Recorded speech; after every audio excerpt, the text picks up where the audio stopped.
Viernes 31 de mayo, último día del quinto mes del primer semestre del año 2024.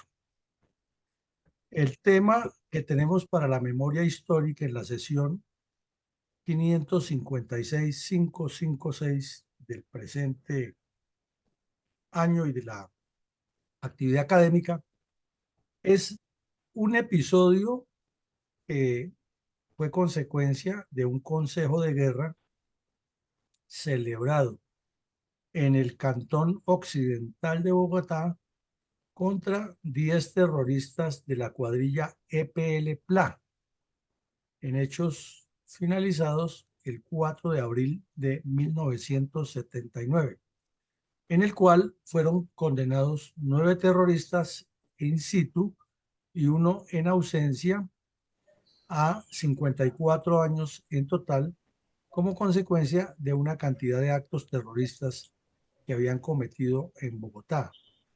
En primera medida llama la atención que tenga que ser uno de los tantos consejos de guerra que hemos mencionado aquí, que le adjudicaron al Ejército Nacional para que la justicia pasara monda y lironda sin trabajar con base en el Estatuto de Seguridad y el estado de sitio que existía. Pero en segunda medida llama la atención que unos criminales que han cometido una gran cantidad de actos terroristas, 10 de ellos que se declararon culpables en el juicio o que fueron señalados como culpables, apenas pagarían 54 años, sin contar las rebajas y todas esas figuras extrañas que tiene la justicia colombiana con los delincuentes, y que luego llegó el señor Belisario Betancur y los sacó a todos de la cárcel. Entonces no pagaron ni la mitad de la pena. El trabajo del Consejo de Guerra, que le quitó energías y otras potencialidades al ejército, solo fue un desgaste, y el terrorismo una vez más salió legitimado por la dirigencia política colombiana. Adelante, mi coronel. Mi coronel, ¿por qué se desarrollaron cientos de allanamientos contra integrantes de los grupos narcoterroristas FARC, EPL, ELN, M-19 y ADO en Bogotá durante los meses de septiembre y octubre de 1979? Mi coronel, es que resulta que en lo recién subido el presidente Turbay, la izquierda armada y desarmada, que venía muy activa desde las universidades, los sindicatos y otras organizaciones sociales y organismos de fachada que tenía el Partido Comunista y sus brazos armados, lanzaron una ofensiva terrorista en varias ciudades del país, especialmente en Bogotá. Entonces recordamos aquí, hace unos días vimos toda la historia del autodefensa obrera. Se cumplía en septiembre del 78 un año de las acciones criminales y terroristas que organizaron el Partido Comunista y sus brazos armados en Bogotá, en lo que llamaron el paro cívico del 77, donde todavía se lamentan que estuvieron al borde de haberse tomado el poder, pero que les faltó organización y les faltó haber secuestrado a el presidente López y a la Corte Suprema de Justicia y al Congreso de la República, y hubieran dado el golpe de Estado que ellos querían, pero que estuvieron al punto. Y en todos los eventos de análisis del proceso terrorista que hacen internamente, todos esos grupos siempre se lamentan eso, de no haber tenido una coordinación más concreta para haber tomado el poder en ese momento. Entonces, la respuesta el señor López Miquelsen fue al estilo Belisario Betancur, de que había que hablar. Afortunadamente se le acabó su gobierno y subió el señor Turbay. La recepción que le hicieron a Turbay la hemos visto en todas estas últimas semanas. Fue violenta, fue con acciones criminales coordinadas por esos grupos. Y al celebrarse un año para demostrar que ellos estaban en acción criminal permanente, uno de esos grupos, el ADO, asesinó miserablemente en Bogotá, en su casa de residencia, en su lugar de residencia, al señor Rafael Pardo Huelvas, que había sido el ministro de gobierno del señor López Miquelsen durante los días del famoso paro del 77. Entonces, los demás grupos terroristas estaban dedicados a asaltar bancos, a colocar bombas, a secuestrar personas, a extorsionar empresas y ciudadanos, a distribuir propaganda y a reclutar estudiantes en universidades y colegios. Recordamos que hace poco vimos aquí que en un evento público, tanto la Secretaría de Educación de Bogotá como la de Cundinamarca, en cabeza de sus dos secretarios, declararon públicamente que el Partido Comunista estaba reclutando niños y jóvenes en los centros educativos de Bogotá y Cundinamarca. Entonces era un escenario de mucha violencia urbana, de mucha desazón, de mucho riesgo. Apenas habían transcurrido 3 o 4 años del asesinato en Bogotá del general Rincón Quiñones y el M-19 y el EPL, en particular los dos grupos, estaban enfocados en asesinar policías para robar las armas y por su parte el EPL y el ADO lo han hecho era contra militares de la Fuerza Aérea, del Ejército y de la Armada, pero también contra algunos policías. Y otros inclusive se han metido a empresas de vigilancia y se han robado todas las armas de los armerillos de estas entidades. Entonces, el año 78, que es como lo veíamos ayer, la antesala de los hechos criminales del robo de las armas en Bogotá, tenía o tuvo en esos meses de septiembre, octubre, noviembre, diciembre, mucha actividad criminal. Y de remate, el EPL ya se había dividido en dos de las tantas decisiones que ha tenido ese grupo y ha aparecido el Pedro León Arboleda, que ellos no lo llamaban los Pedrolupos, que era un brazo armado terrorista en Bogotá, muy dedicado a todos estos hechos que hemos relacionado. Entonces, esa es la respuesta, mi coronel, ¿por qué hubo tantos eventos similares? Gracias, mi coronel. Ahora, ¿cuáles fueron las artimañas y estratagemas de los abogados de 22 terroristas del EPL que cayeron en las redadas de octubre de 1978, antes de que se realizara el Consejo de Guerra en abril de 1979? Pues, mi coronel, se presentaron una serie de problemas. Uno de esos, porque a un bandido de nombre Héctor Roa, que estaba implicado, había señalado a otro de nombre Fernando Duque y estaba en ese momento libre el tal Duque con presentaciones, pero no estaba metido de lleno en el proceso. Entonces, por alguna razón, el juez de conocimiento tomó la decisión de llamarlo al Consejo Verbal de Guerra y ahí comenzaron los, las triquiñuelas propias de los abogados comunistas. Y aquí queremos resaltar algo. El abogado Eduardo Umaña Luna era siempre quien aparecía defendiendo terroristas del EPL, del M-19, del Alfar. De hecho, cuanto bandido caía en Consejo de Guerra, él inmediatamente iba y se eh, presentaba para notificar a las autoridades militares que él era el abogado de eso. Nunca ningún periodista se preguntó, y hoy hacemos esa pregunta al país, ¿quién financiaba a esos abogados que apoyaban a los delincuentes? Nunca ha quedado claro, pero no creemos que vivían del aire ni que lo hacían por defender la justicia y los derechos humanos como era su famoso argumento. Uno se pregunta cuál era el interés personal de esos abogados que siempre resultaban siendo los mismos.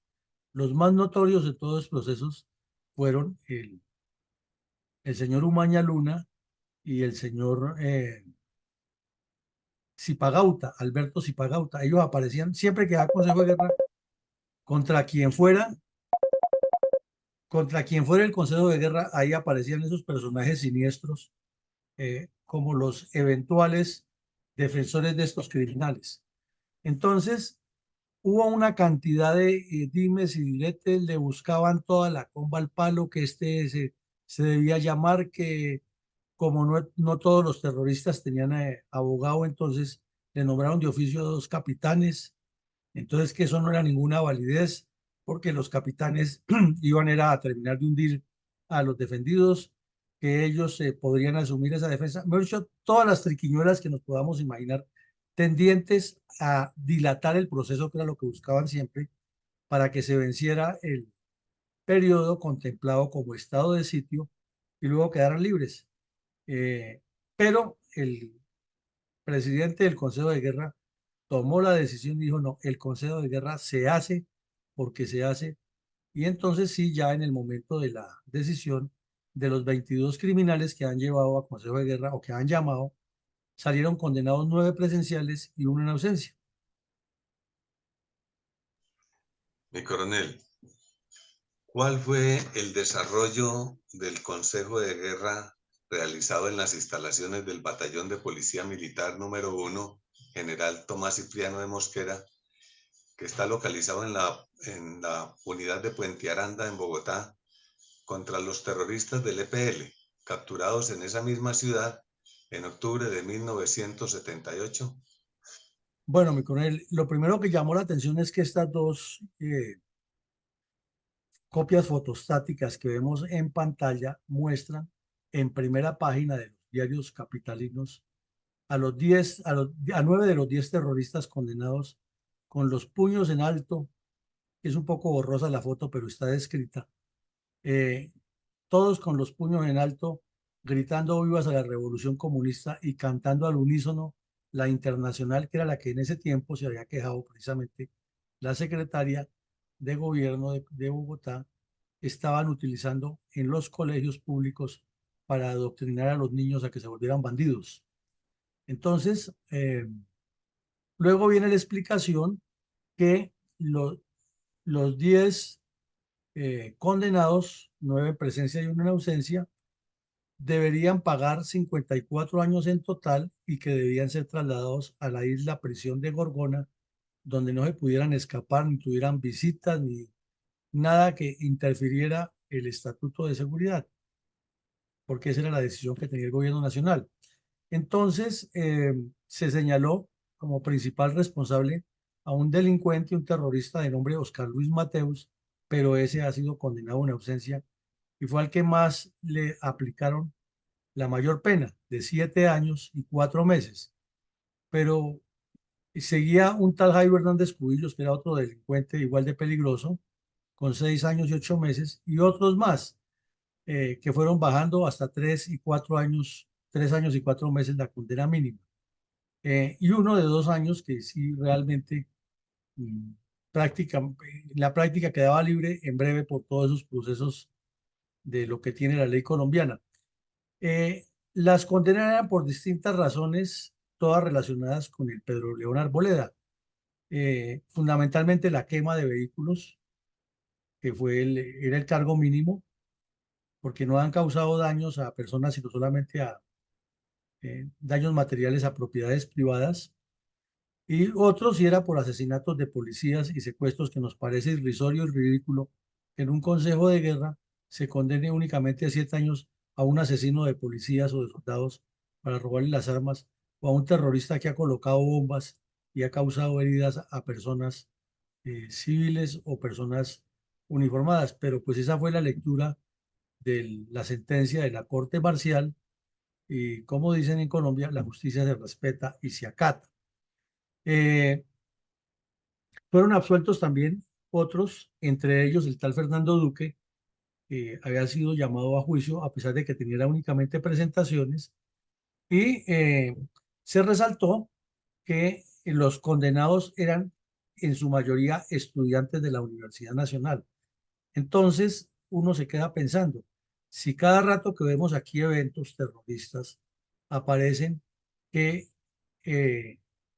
la mayoría de esos delincuentes eran estudiantes de la Universidad Nacional, ¿cuál ha sido la razón para que los gobiernos no intervengan en esa universidad, le hagan una depuración y le pongan orden? Porque es que el cuento de la autonomía universitaria jamás será compatible con la criminalidad y con la disculpa siempre a flor de labio, que son más los estudiantes buenos que los malos. No, es que si hay un foco de terrorismo, pues hay que entrar a extirparlo, porque eso es como si un cuerpo tiene cáncer y todos saben que el cáncer está en el riñón, pero entonces más bien revisémosle las uñas de los pies para que las tenga bien cortadas y cuando camine no se le formen eh, problemas de uñas encarnadas.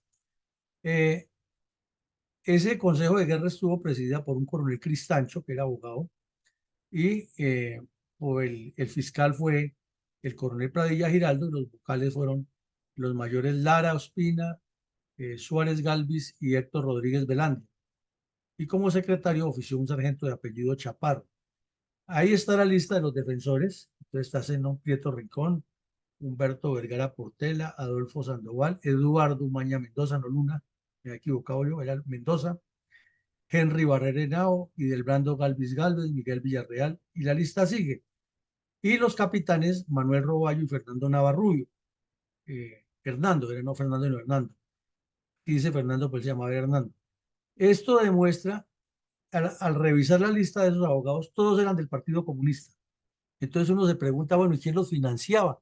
Pues obviamente el Partido Comunista, y el Partido Comunista recibía dinero de lo que le daban los grupos terroristas cuando robaban o asesinaban gente o extorsionaban gente o secuestraban personas. Entonces los abogados simplemente estaban siendo financiados por el delito. Adelante, mi coronel. Mi coronel, ¿por qué el terrorista Oscar Luis Mateus Puerto, condenado en ausencia a 7 años de prisión durante el Consejo de Guerra contra la célula del EPL en Puente Aranda en 1979, se entregó meses después ante las tropas de la Sexta Brigada? Mi coronel, resulta que este terrorista se alcanzó a volar cuando comenzaron los allanamientos. Ya hemos descrito en episodios anteriores y en el de hoy que el ambiente era caldeado aquí en Bogotá y en Cali y en Medellín porque estos grupos habían llegado a la conclusión del M-19 que mientras siguieran en el monte pues causarían todo el tiempo la desazón y la incertidumbre al país y al gobierno por la lucha armada, pero que, lo decía Bateman y lo repetían todos estos bandidos, mientras no se golpeara a la burocracia, a el capitalismo, a los enemigos de clase en su más débil posición, que eran las ciudades, pues la guerrilla nunca iba a avanzar hacia la toma del poder. Entonces, este delincuente, siguiendo instrucciones del Partido Comunista, Marxista, Leninista, Línea PLA, eso se le salió un montón de cosas ahí, de alargues, fue trasladado a que dirigiera una célula terrorista que estaba delinquiendo en el departamento del Tolima, eh, bajo el nombre de Héctor Tibaduiza, que era otro bandido del EPL que ha sido dado de baja en combate. Entonces, este delincuente estaba allí en Ibagué y el Tolima organizando las redes del EPL con extensión a Girardot, Cundinamarca y Fusagasugá, Cundinamarca. Habida cuenta que ahí en Fusagasugá estaba la Universidad Tecnológica de Cundinamarca, o en ese tiempo llamaba Instituto Técnico de Cundinamarca, ITUC. Y allí tenían ya sus células implantadas, entonces desde Ibagué y Girardot se dirigían esas células y este delincuente era el encargado. Entonces, como él tenía una condena para ir a la cárcel, la Gorgona, y estaba en firme esa condena, el señor Turbay les ofreció una amnistía y este rapidito, por medio de los abogados comunistas, cogió esa amnistía primero para no ir a la cárcel de la Gorgona y quitarse de encima ese proceso penal que tenía. Pero en segunda medida, para poder seguir delinquiendo ya tranquilamente, o sea, reiniciar la actividad criminal. Fue un estratagema que la inició y que luego pues fue ratificada su amnistía por parte del señor Belisario Betancur en el año 82. Y de ahí para allá no se volvió a saber nada de él, nada raro que sea asesor directo de Petro en el Palacio ahora. Y ese mismo día se entregó otro bandido del ELN en el municipio de Neiva, Huila, a donde lo han enviado a abrir zona para el ELN, especialmente en los sectores donde están las petroleras que aparecieron para esa época en el departamento y donde están los cultivos de café en ambas cordilleras sobre las orillas del Magdalena, subiendo hacia la cordillera central o hacia la cordillera oriental, como hemos analizado aquí. Las FARC ya tenían ese control, pero no han llegado a algunas regiones y el ELN se anticipó a llegar ahí. Recordemos que el M-19 también estuvo por ese sector, especialmente en Obo, Campo Alegre y un poco hacia el oriente con la salida hacia el Caguán. Entonces, por esa razón, este bandido, el tal Oscar Luis Mateus Puerto, que era un terrorista de 7 suelas, eh, eludió la justicia y aprovechó la debilidad de carácter de 2 gobiernos sucesivos y nunca pagó por todos los crímenes que cometió. Coronel, ¿cuál era, entre tanto, la conducta criminal de las FARC en el departamento del Cauca? Pues que unos agentes del F2 estaban cumpliendo unas actividades de su trabajo normales de inteligencia en el municipio de Santander de Quilichao y habían salido un poco al área rural del municipio eh, mm, a cumplir sus actividades y ellos tenían que estar allí haciendo tareas propias de la tarea o de la actividad que les correspondía en una zona que llama Tres Quebradas, zona allá donde Santander de Quilichao inicia el ascenso hacia la montaña de la cordillera central. Y allí fueron localizados por unos delincuentes de las FARC que estaban delinquiendo en esa zona y los secuestraron y a uno de ellos lo asesinaron. Fue un hecho que ocurrió el mismo día que se estaba condenando en Consejo de Guerra 10 terroristas del EPL. Entonces, ¿qué queremos resaltar con eso? Que la situación del país, tanto en lo rural como en lo urbano, cada día era más difícil y cada día el Partido Comunista con sus cómplices realizaba actividades paralelas en lo rural y lo urbano contra Colombia, mientras los medios de comunicación se limitaban a informar de manera escueta los hechos sin hilar una cosa con la otra, ni advertir la gravedad del asunto, la dirigencia política enfrascada en ver que se robaban y por eso el señor Turbay les dijo que llevaran la corrupción a sus justas proporciones, eh, el Partido Comunista financiando delincuentes con título de abogado para defender delincuentes y el narcotráfico ya muy cercano y relacionado con todos estos grupos criminales, además de las relaciones internacionales que tenían. O sea, todo un contexto en el cual eh, un grupo es condenado parcialmente, uno de sus integrantes, y otro grupo criminal está asesinando agentes del F2 que están cumpliendo sus actividades del servicio.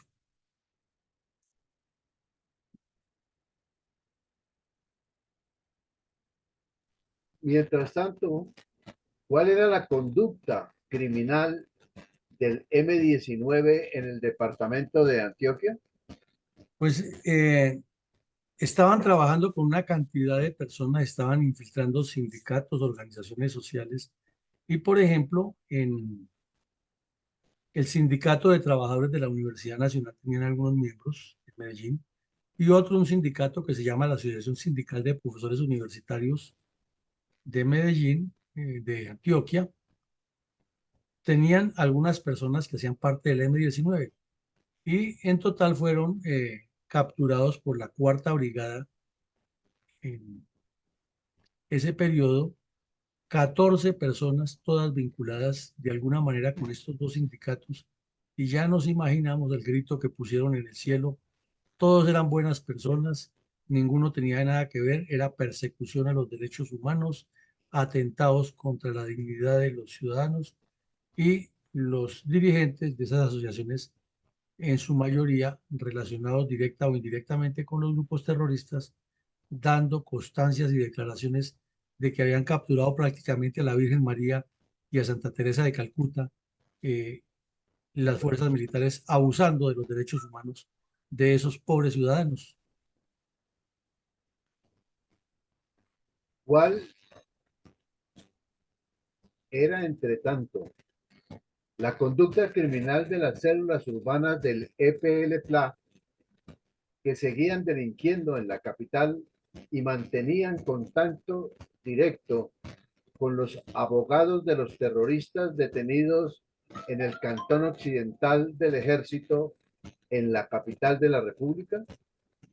Pues hilando un poco delgadito, y como dice el dicho, piensa mal y acertarás, uno deduce que los asaltos que hacían a los bancos era para financiar precisamente la libertad de estos delincuentes y el funcionamiento de las células urbanas y el crecimiento de otras células que estaban desarrollando, como la que enviaron al delincuente condenado a que escabullera la justicia y creara en el Tolima. Entonces el EPL-PLA, que quedaba porque eran más células, no cayeron todos. El mismo día que estaban condenando a sus compañeros, estaba asaltando una sucursal del Banco de Occidente en la calle 53 con carrera 22, muy cerca al centro comercial Sears, que se llamaba en ese tiempo así, después le cambiaron de nombre, lo pusieron Casa Estrella, pero antes se llamaba así, Centro Comercial Sears, porque era de propiedad de unos judíos de apellido Sears. Muy cerca de esa sucursal, muy cerca de ese centro comercial, ocurrió el asalto a una agencia sucursal y se robaron un poco de dinero y dejaron consignas en las paredes que ha sido una banda del EPL-PLA. Entonces uno infiere, pues ese dinero era para financiar la defensa de esos delincuentes y seguir eh, financiando las actividades criminales de las células clandestinas. Como ven, todos los grupos activos y a pesar de las medidas coercitivas y coactivas que tenía el Estatuto de Seguridad, pero a la vez encontraban quien los legitimara tanto en los medios de comunicación como en los estrados judiciales y de remate con medios de comunicación que no ataban un análisis tan sencillo de verificar de dónde estaban ocurriendo estas cosas, sino simplemente lo publicaban de manera escueta con el viejo truco de que es que los periodistas también son imparciales en el conflicto.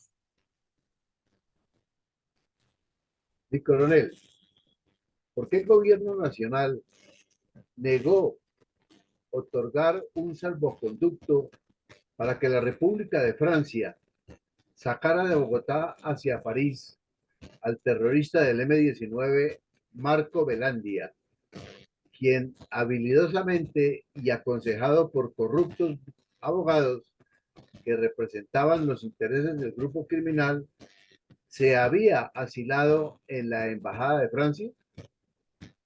Resulta, mi coronel, que este bandido del tal Velandia vimos en un episodio anterior que fue señalado por sus compinches de ser uno de los que participó en el asesinato, secuestro y asesinato del dirigente gremial José Raquel Mercado y que tenía una condena ya en firme, aunque ha sido en ausencia, por ese homicidio. Entonces, este bandido siguió delinquiendo en el M-19 y apareció implicado en otros delitos. Cuando sintió pasos de animal grande que ya prácticamente estaba capturado, entonces fue y se presentó a la Embajada de Francia y pidió asilo y la Embajada de Francia se lo concedió. Pero para poderlo sacar del país necesitaban un salvoconducto de la Embajada hasta el aeropuerto y luego ya que se subiera al avión y mucho que estuviera garantizado que el Estado colombiano no le iba a echar mano. Entonces, en un extraño gesto del canciller, y es extraño porque nuestras cancillerías siempre han sido débiles de carácter y de amor por Colombia, el canciller Diego Uribe Vargas le manifestó a los medios de comunicación y a la embajada francesa que el gobierno colombiano no le otorgaba el salvoconducto para sacar ese bandido de la embajada y que tenían que entregarlo a la justicia, habida cuenta que tenía tales y tales cargos y le envió las copias de los cargos. El tema es que más tarde Belisario Betancur lo dejó libre. Entonces, en síntesis, el señor Diego Uribe Vargas sostuvo la tesis que Francia no tenía firmado con Colombia un documento de los tantos que hay en esos tratados y que por lo tanto tampoco podía dejarlo salir del país y que tenía que entregarlo a la justicia. Ese fue uno de los pocos eventos en los cuales el gobierno colombiano demostró carácter ante los bandidos. Este delincuente había sido formado en la Juventud Universitaria Anapista, eh, obviamente del Partido Alianza Nacional Popular, por parte de Carlos Toledo Plata, quien lo había tenido como su mano derecha. Entonces, cuando la ANAPO se parte en dos, en la que se va con María Eugenia ante la muerte del general Rojas, y la que se queda ya con un ala radical izquierdista encabezada por Carlos Toledo Plata en favor del M-19, este bandido se convirtió en uno de los activistas principales de ese grupo. Y todo eso lo tenía en los archivos el señor Diego Uribe Vargas y se lo demostró al señor Steven, que era el delegado francés con quien se ha reunido precisamente para cuadrar una visita de Turbay a Francia. Y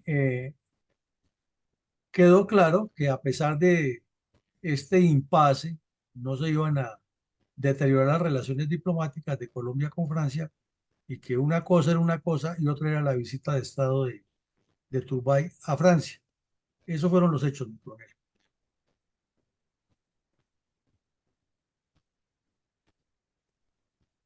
¿Por qué el gobierno nacional negó otorgar un salvoconducto para que el reino de Suiza sacara de Bogotá hacia Estocolmo a Mario Camelo Franco, hermano del terrorista Enrique Camelo Franco, cabecilla del ADO, quien habilidosamente, e igual que Belandia, aconsejado por corruptos abogados que representaban los intereses del grupo criminal, se había asilado en la embajada de Suecia? Pues mi coronel, resulta que ya vimos aquí que Fernando Camelo Franco fue el tipo que fue cadete de la escuela militar y que estando allí hizo un reclutamiento grande de personas para tratar de meterlas al grupo terrorista ADO, que era el compañero sentimental de la jefe de esa cuadrilla, que era Adelaida Badía Rey, y que participó en el asesinato de Rafael Pardo Huelvas. Cuando lo capturaron, entonces el señor Camelo Franco dijo que yo no fui, que era que mi mujer me mandaba, yo le hacía caso, que ella es la mala en la película, pero yo únicamente participé, fue de seguridad mientras asesinaban a Pardo Huelvas. De hecho, era otra Madre Teresa de Calcuta que ha capturado mal. Entonces, el hermano, que era poeta, intelectual, comunista, bandido, eh, andaba en muchas relaciones cercanas con un poeta muy conocido para la época, que era un anciano comunista de nombre Vidales, Luis Vidales, y le entró la sospecha de que a él la Brigada de Institutos Militares lo estaba siguiendo y que lo iban a encarcelar. Entonces fue y se presentó a la Embajada de Suecia, del Reino de Suecia, pidiendo asilo político.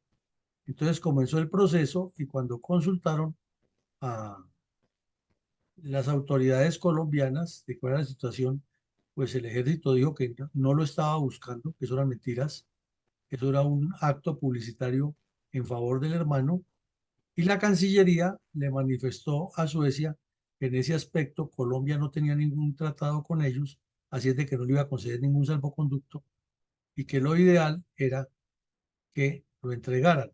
Entonces ahí comenzó un novelón que ya veremos enseguida.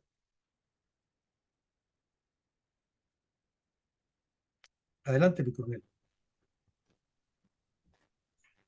Mi coronel, ¿por qué el gobierno nacional negó otorgar un salvoconducto para que el Reino de Suecia sacara de Bogotá hacia Estocolmo a Mario Camelo Franco, hermano del terrorista Enrique Camelo Franco, cabecilla del ADO, quien habilidosamente, igual que Belandia, aconsejado por corruptos abogados que representaban los intereses del criminal, se había asilado en esa embajada?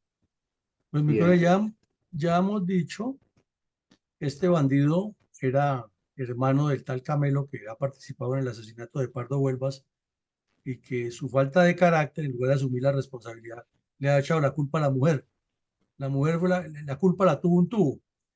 Entonces, Este señor fue y se asiló en la embajada sueca. El gobierno colombiano le manifestó a Suiza, primero, que no tenía ninguna orden de captura y que no había ningún cuento de persecución política y que no tenía ninguna prueba para demostrar que el Estado lo estaba persiguiendo.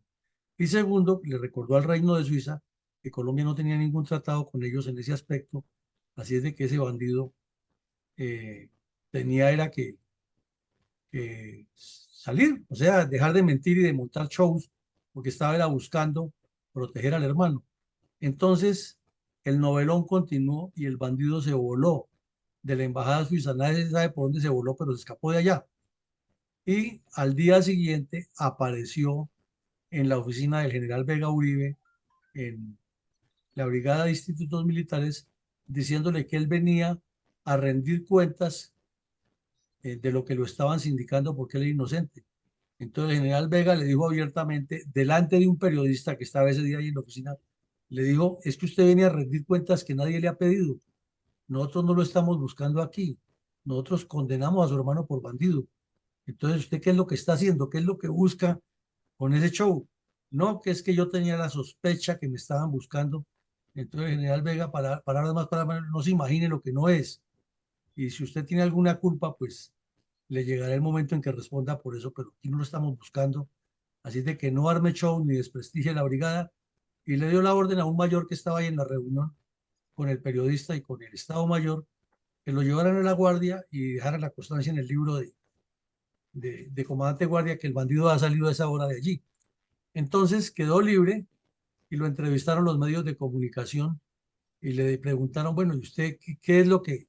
Digo, no, es que como yo soy de izquierda, yo fui de la NAPO, yo antes al contrario fui enemigo de los de la NAPO, entonces tengo el temor que ellos mismos me echaron al agua, o sea, peleas entre bandidos y que yo estaba aquí en listas negras y que como mi hermano estaba preso, entonces que posiblemente me tenían a mí también para encarcelarme, porque como los hermanos Abadía todos están presos, entonces pues no aclaraba era que los hermanos Abadía todos eran miembros del EP, del ADO y fundadores del grupo, y que el hermano de él, por ser el compañero sentimental de la terrorista Adelaida, estaba metido ahí, pero que contra él no existía nada. O sea, más bien era como que el pecado lo estaba acusando. Y luego se determinó que la captura que había hecho el ejército del señor Vidales, Luis Vidales, era precisamente porque tenía conversaciones que estaban interceptadas por la Dirección Nacional de Instrucción Criminal de este tal Camelo, eh, buscando estratagemas con abogados y con otros sujetos para montar todo un show publicitario y sacar a el hermano de la cárcel con argumentos bien traídos de los cabellos. Entonces, ahí quedó claro una cosa, que el cerebro de toda esa trama, pues era naturalmente el señor Luis Vidales, quien andaba con nuestro distinguidísimo Nobel de Literatura, eh, García Márquez, moviendo cielo y tierra para lo que ellos llamaban los presos políticos salieran de la cárcel. Entonces, por hacer más, hizo menos este sujeto y lo que hizo fue desenmascarar toda una trama publicitaria de guerra psicológica, de guerra y propaganda contra el Estado colombiano y en particular contra el ejército. Todo un espectáculo terrorista publicitado gratuitamente por el periodismo simpatizante. ¿Por qué, mi coronel, el mismo día que se condenaba a 54 años de prisión a 10 terroristas urbanos del EPL, fue detenida la psicóloga comunista María Antonia Velasco, sobrina del magistrado de la Corte Suprema de Justicia, José Mario Velasco Guerrero? ¿Qué lectura podemos dar a este sorprendente hecho, habida cuenta las posiciones izquierdistas que asumía a menudo el referido togado? Pues había un grupo de izquierda, un brazo de fachada del Partido Comunista, que lo dirigía otro personaje que le hizo mucho daño al país con el cuento de que era un liberal de avanzada, pero era un comunista, el tal Gerardo Molina. Él había creado un movimiento que llamaba Firmes, y Firmes era como una mixtura de todos estos grupos de izquierda que apoyaban el terrorismo urbano, pero que obviamente decían que Yo no sé, yo no tengo nada que ver. Nuestra lucha es democrática, nunca hemos estado con la violencia, el mismo cuento barato de siempre. Y ese grupo tenía una cantidad de estudiantes de la Universidad Nacional y docentes de esa universidad que participaban allí. Y recordemos que este sujeto, Gerardo Molina, fue rector de la universidad durante el gobierno de López Michelsen. Entonces, en los allanamientos que se hicieron contra el M-19 antes del robo de las armas, porque ya hemos visto que eso era permanente la acción criminal de este grupo, en los allanamientos fue capturada la señora María Antonia Velasco, que era profesora en las Facultades Sociales de la Universidad Nacional y era una activa militante del grupo político Firmes. Eso comprueba que ese grupo hacía las dos actividades, pero desde luego lo negarán y lo negaron y por siempre dirán que no, que yo no fui, que esos son inventos de la inteligencia militar, que eso es persecución contra las organizaciones del pueblo y bla, bla, bla. ¿Qué tenía de particular esta señora? Cuando se redactó el Estatuto de Seguridad y todas las medidas que tomaba el gobierno que tenían que ver con decisiones judiciales y llegaban a concepto de la Corte Suprema de Justicia, su tío es el magistrado José María Velasco Guerrero, siempre era el que salía a la cabeza a la defensa de los bandidos, de los comunistas, de la delincuencia y a ponerle palos en la rueda a cualquier decisión que tomara la Corte en relación con todos estos hechos y en particular con el Estatuto de Seguridad. Entonces uno se queda pensando y dice, bueno, la sobrina miembro de Firmes y con serios indicios de pertenecer al M-19. Y el tío es la persona que siempre bloquea o intenta bloquear las decisiones jurídicas que tienen que ver contra el comunismo armado y desarmado. Aquí, ¿qué es lo que hay? Pero sin embargo, siempre se habla de que son los defensores de derechos humanos, que ellos no tienen nada que ver con el problema, que es que les inventan, que los persiguen, etcétera, etcétera, etcétera. Es un caso parecido o análogo, mejor, a los abogados que nadie sabe quién los financia, pero están siempre en primera línea defendiendo a terroristas de los grupos criminales. Adelante, mi coronel. ¿Qué lectura se podría dar a que el mismo día que se produjo la condena de 54 años de prisión a 10 terroristas del EPL-PLA en Bogotá, en abril de 1979, el terrorista del M-19 Gilberto Herrera y el psicólogo Jesús Franco Galeano? Mi coronel, muchas cosas, ¿no? Porque vemos que son tres casos distintos de asilo y tres embajadas diferentes en la misma etapa.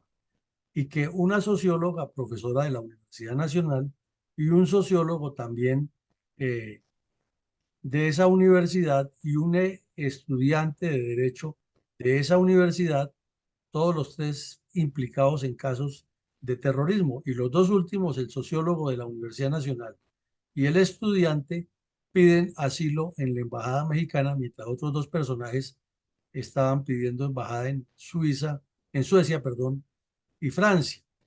Entonces, hablemos del caso del terrorista Gilberto Herrera Estela, que había sido estudiante de Derecho de la Universidad Nacional, tenía 33 años de edad, inicialmente había sido miembro del EPL y en una de esas tantas divisiones que tuvo ese grupo criminal se había pasado para el M-19 y había estado, cuando estuvo en el EPL, eh, había hecho parte de los comandos del EPL que estuvieron en el SINU y cuando murió Pedro León Arboleda en Cali, que también lo vimos aquí ya hace un tiempo, la historia de cómo la tercera brigada lo dio de baja en el norte de la ciudad, entonces se pasó para el M-19. El sujeto, antes de entrar a la embajada de México a pedir asilo, convocó a esta rueda de prensa, ya llegaron todos los pasquines de la época, el bogotano, el vespertino, el caleño, y le hicieron una propaganda grande, le tomaron declaraciones, le tomaron la foto con sus gafas oscuras y su gorra, y todo ya estaba preconcertado con la embajada para hacer el show. Eh, este sujeto adujo, que a él lo estaban señalando de la muerte de Pardo Huelvas y que él no tenía nada que ver con eso y que por esa razón él sí era del M-19, entonces que mejor pedía asilo. Y el sociólogo de la Universidad Nacional, amigo, entre otras cosas, amiguis, de la sobrina del magistrado, era un sujeto natural de Tuluá Valle, lo cual ya nos indica que venía de una zona con preparación para pertenecer a estos grupos criminales y que había estado detenido ya por la inteligencia del ejército porque había indicios de que tenía también que ver en el asesinato de Pardo Huelvas. Entonces, antes de que lo volvieran a citar a indagatorias, mejor se presentaba a la embajada mexicana a pedir asilo. Estuvimos buscando y no encontramos más qué pasó después de estos, pero suponemos que Belisario Betancur lo sacó de la cárcel a todos. Y ese mismo día se resaltó que quedaba libre el periodista, el poeta Luis Vidales por su edad, porque tenía 76 años en el momento de la captura y porque se había establecido, según lo que él había declarado, que él sí había hablado con Camilo Franco, pero que por el contrario, él y García Márquez estaban completamente en contra de la violencia terrorista y que ellos los dos decían que si los hermanos Camelo Franco la debían, que la pagaran. O sea, cínicos y desvergonzados al extremo máximo. Entonces, eso sí, todos indicaron que había que investigar las supuestas torturas que estaba cometiendo la brigada contra los estudiantes y profesores, miembros de las organizaciones sociales en rebeldía, que no decían que eran bandidos, ¿no? Mucho menos terroristas. Y entonces que le exigían al Procurador General de la Nación que fuera a visitar a todos esos detenidos y que hiciera unas indagatorias y sobre todo que dejara libre a los miembros, a los periodistas que estaban en ese momento capturados por nexos con las guerrillas. Y ahí salió a relucir el nombre de Álvaro Vázquez del Real, que fue uno de los dirigentes principales del Partido Comunista y que era redactor de Voz Proletaria y estaba detenido por nexos con los bandidos. Otro Lucio Lara, menos conocido, también comunista, y uno de nombre Germán León, que trabajaba en unas emisoras de FM que había en ese tiempo, que llamaban emisoras del Dorado, todos vinculados con grupos terroristas. Entonces volvemos al contexto. Lo que estaba ocurriendo en Colombia era muy complejo y el nivel de alcance de las guerrillas urbanas era muy alto, pero la prensa se limitaba simplemente a contar el hecho. Mi coronel, ¿qué dijo el gobierno Turbay acerca del cacareado Foro de Derechos Humanos organizado por cómplices y simpatizantes de las agrupaciones guerrilleras comunistas en Bogotá, mientras sucedía la condena de 54 años de prisión a 10 terroristas del EPL-PLA en Bogotá en abril de 1979? Pues mi coronel, recordemos que en esos días, con todo este entorno que hemos descrito, se presentó un foro o se organizó aquí por parte de la izquierda armada y desarmada e internacional, nacional e internacional, un foro de los derechos humanos. ¿Cómo sería de escandaloso y de manipulado ese foro que el periódico El Tiempo, que no ha sido exactamente el adalid de la defensa de los colombianos en todos estos temas, llegó y dijo, ¿y por qué no hacemos también un foro? Eso lo escribió en un editorial. ¿Y por qué no hacemos también un foro sobre los deberes humanos, no solamente sobre los derechos humanos? Ese foro fue una reunión de comunistas eh, en el que participaron un montón de gente eh, y metieron a los políticos de la época, inclusive asistieron ministros de Estado, el alcalde en ejercicio de Bogotá, eh, otros personajes pasaron por ahí a saludar, pero no estuvieron presentes todo el tiempo. Y pues fundamentalmente el foro era del Partido Comunista y sus brazos armados y sus organizaciones legales para crucificar al gobierno Turbay y reclamar la libertad de todos esos delincuentes que estaban presos, desnaturalizar la figura de los consejos de guerra, hacer que se echara para atrás el Estatuto de Seguridad y que a los bandidos se les entregara el poder, en otras palabras. Entonces, el presidente Turbay, en una actividad grande que hizo en Palacio, con una cantidad de personas de alto nivel, para hacer unos nombramientos y para posesionar a otros y dar algunas medidas, unas instrucciones, dijo que le llamaba la atención que en ese foro se había crucificado al gobierno, pero que no han mencionado ni por imaginación los asesinatos de José Raquel Mercado y de Rafael Paldo Huelvas, que han sido cometidos por los que estaban en ese momento detenidos a órdenes de la brigada, y que lo mismo no mencionaban para nada todos esos temas de violencia que había. Pero inmediatamente esa reunión cambió de tercio porque todos esos politiqueros estaban dedicados a sus actividades personales y los medios de comunicación terminaron fue dándole más trascendencia a las disputas entre los politiqueros que a esta noticia tan seria. Mi coronel, ¿qué ocurría mientras tanto en La Guajira en la lucha contra el narcotráfico, actividad criminal que para la época ya era el combustible de las FARC, el M-19 y el EPL? Pues que en una operación contra un grupo de narcotraficantes en la región de Uribia, en la Alta Guajira, una patrulla de la segunda brigada fue a interceptar un cargamento de coca, de marihuana, y cuando se procedía a hacer el ejercicio de incautar la carga, los soldados que estaban haciendo la tarea fueron sorprendidos a tiros y ahí cayó muerto un sargento de nombre Alfredo Donado y un soldado de nombre Roberto Villanueva, que perdieron la vida miserablemente a manos de los narcotraficantes, que como usted muy bien lo anota, eran los que ya comenzaban a financiar a todos estos grupos criminales, pero como eran militares, son muertos de segunda categoría para la prensa y eso no era importante.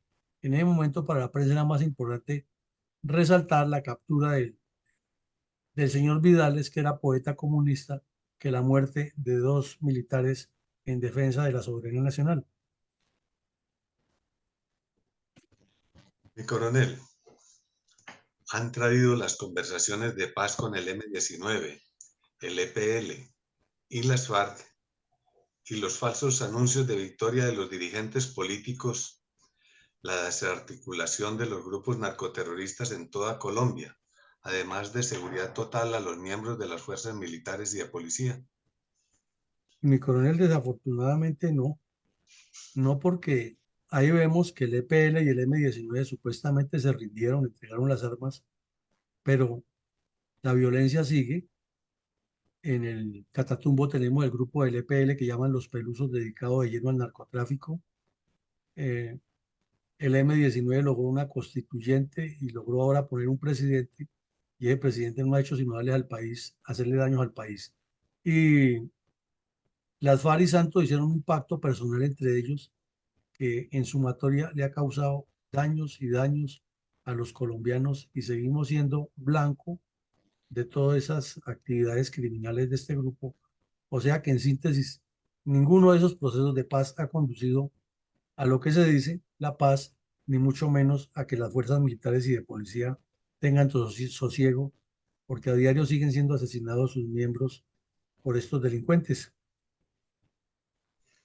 Mi coronel, escuchemos con reverencia un minuto de silencio en memoria de todas las víctimas del narcoterrorismo comunista contra Colombia, en particular de los miles de asesinatos ordenados por cabecillas y grupos bandoleros y luego narcoterroristas en nombre del Partido Comunista Colombiano y otras agrupaciones políticas.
Mi coronel, enunciamos algunas reflexiones de orden político estratégico respecto a la condena de 54 años de prisión a 10 terroristas del EPL-PLA en Bogotá en abril de 1979.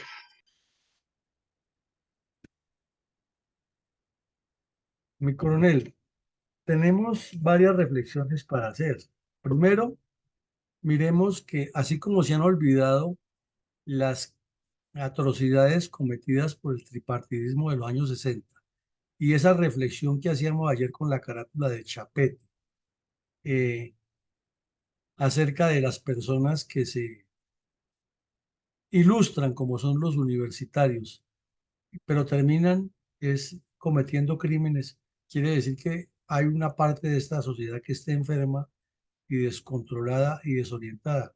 Pero si llegamos a un punto más grave, es que la Iglesia Católica, que promueve la fe, la bondad, el beneficio social, el bien común, y termina con un sector de sus eh, sacerdotes y monjas integrados al terrorismo, entonces quiere decir que eso, sumado al reclutamiento de universidades y colegios, a lo que nos dijo Chapete en su caricatura ayer, y que el tripartidismo originó toda esta violencia, nos quedamos en el tiempo pegados a realidades que no han evolucionado.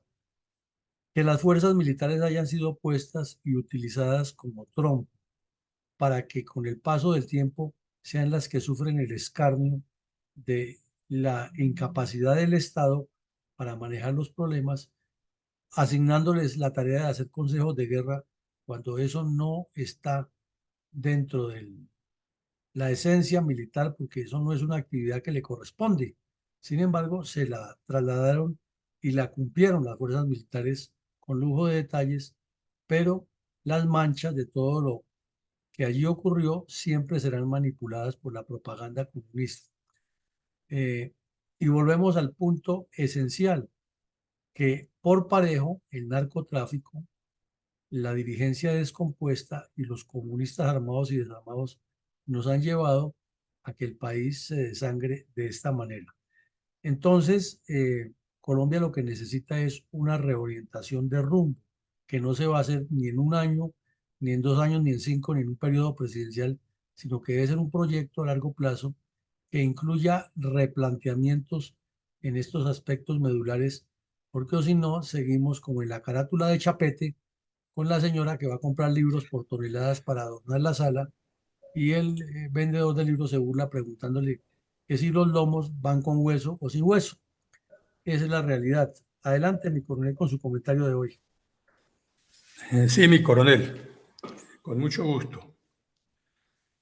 Reflexión al episodio 556 de Fundel, hoy viernes 30 de mayo del 2024, que trata de la condena o trató de la condena de 54 años de prisión a 10 terroristas del EPL en Bogotá el 4 de abril de 1979.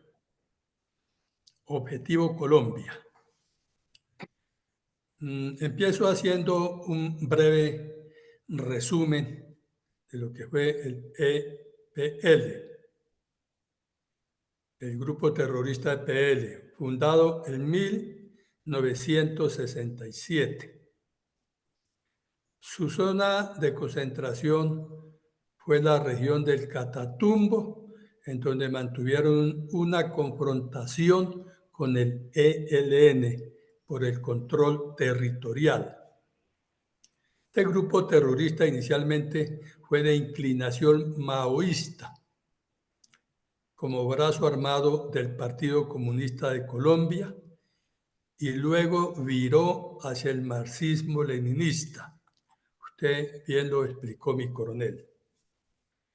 Sus primeras acciones delictivas, como vimos, fueron en el Urabá y Bajo Cauca antioqueño, y luego se extendieron al Valle del Cauca, Magdalena Medio, Alto Sinú en el departamento de Córdoba.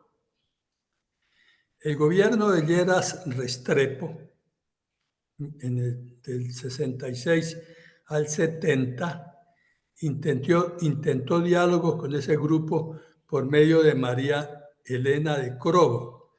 Recordemos que era copartidaria y fue ministra en el gobierno de López Miquelsen.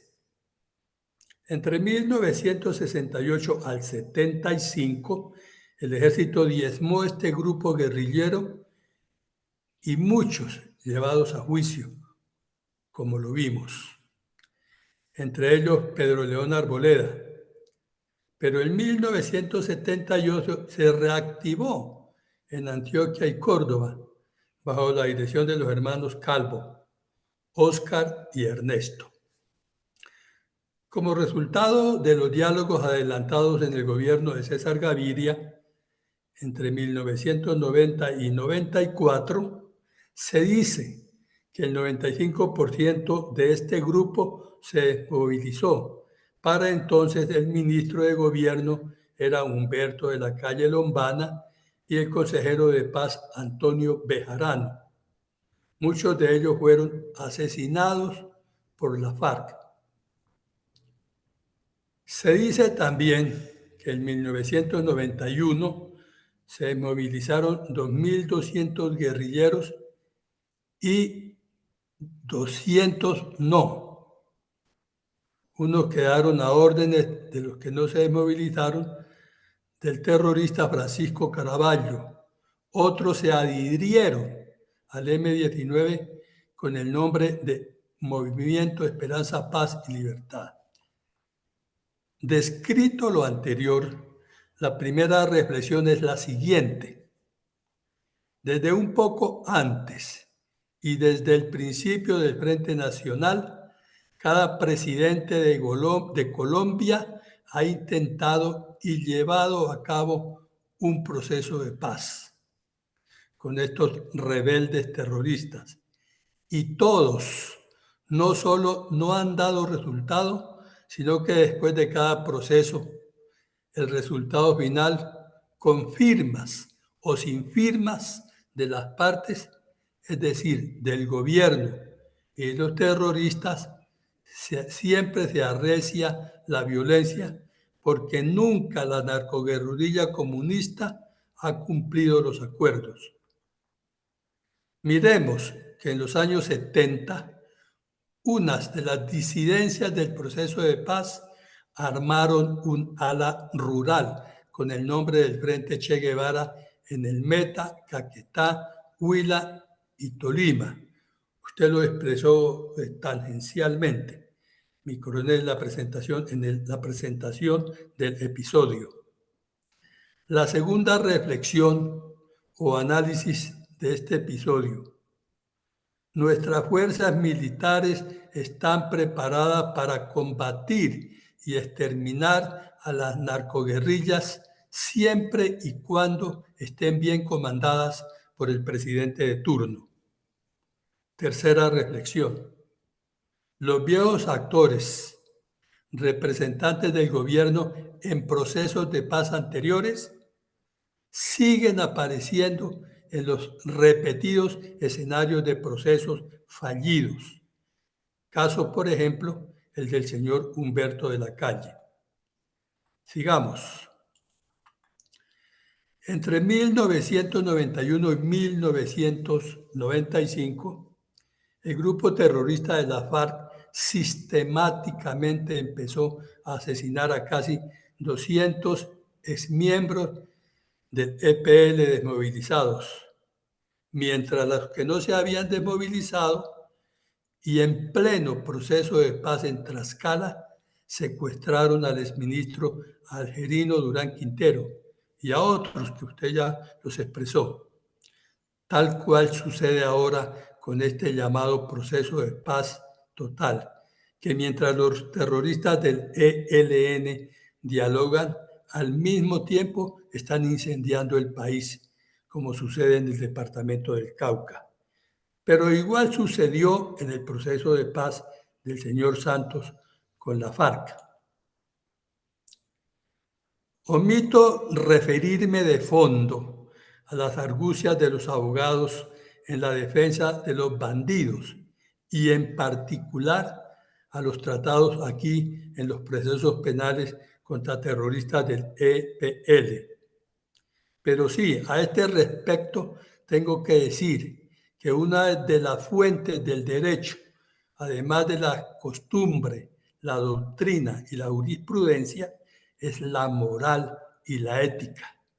Y bajo este postulado, todo togado debe defender al inocente, esgrimiendo pruebas de su inocencia y no al contrario.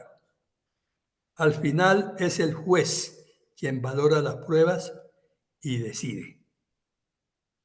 Como corolario, los procesos de paz no han servido para traer la paz a Colombia.